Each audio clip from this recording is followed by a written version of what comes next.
Demək, onda sülh danışıqları, daha doğrusu sülh müqaviləsi Paşinyanın dediyi kimi 2031-ə getdi, hə? Yox. 5 il əgər bu konstitusiya çoxluğu əldə eləməsə, konstitusiya Eləməyib də. dəyişiklikləri etmək imkanı olmasa, 5 il ərzində sülhdən danışmaq mümkün olmayacaq. 2031. Siz hiss eləmirsiniz ki, Paşinyan çox arxain görünür.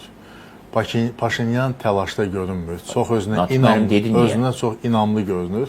Və eyni zamanda fikir verirsiniz, Birləşmiş Ştatların prezidenti də onun sülh prosesinə verdiyi təşəbbüsləri dəstəkləyir və onu təbrik eləyir. Dövlət katibi Birləşmiş Ştatlarını təbrik eləyir. Avropanın demək ki, bütün liderləri təbrik eləyirlər və bu həm də onun ifadəsidir ki, Paşinyan ona görə Paşinyandır, ona görə seçkilərdə qalib gələ bilib ki, o bir sülh konsepsiyasından çıxış eləyir və bu məntiqlə baxsaq, Paşinyan 2031-ci ili gözləyəsi deyil. Və siz yadınıza salın, elə bu günlərdə Ədliyyə Naziri qeyd edir ki, biz mart ayında Ermənistanın yeni konstitusiyasının layihəsini hazırlamışdıq və onu dərc etmək istəyirdik. Amma müxtəlif səbəblərdən bu qaldı. Bu ayın, iyun ayının 7-sində parlament seçkiləri keçirilib, iyun ayının, gələn ay yox, bu ayın sonunda konstitusiya layihəsini ümumxalq müzakirəsinə, müzakirə yox, çapa, nəşrə. Bəzi ekspertlərə göndərəcək, sonra onlar qərar veriləcək, ictimailəşdirilsin. Ayın sonunda istəyirlər ki, onu artıq mətbuata versinlər. Mətbuata versinlər. Belə ictimailəşdirilir. Ekspertlərə getsə o sızmalar olacaq. Yox, mən onun mövqeyini tanış oldum. Yazılmışdı ki, biz indi hal-hazırda biz onu ekspertlərə veririk, amma ayın sonunda isə onu çap etmək istəyirik. Yəni bu ayın sonunda onu çapı gözlənilir. Bu da ictimailəşdirmək deməkdir.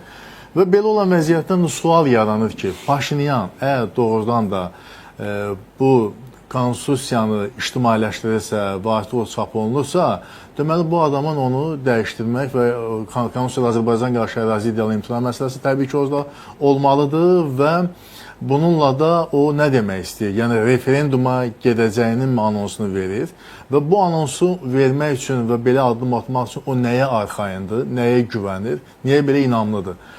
Mənə elə gəlir ki, burada əsas məsələlərdən biri odur ki, biz yaddan çıxarmayaq ki, 2021-ci ilin iyun Ermənistandakı növbədənkənar parlament seçkilərində o zamanları Paşinyanın əsas rəqiblərindən biri olan Köçəryan deputat seçilsə də belə Hayastan partiyasına o öz namizədliyini geri götürdü. Yəni o mandatını daha doğrusu da namizədliyin mandatını geri götürdü. O seçilmişdi, o aslında deputat idi, amma mandatına imtina etdi.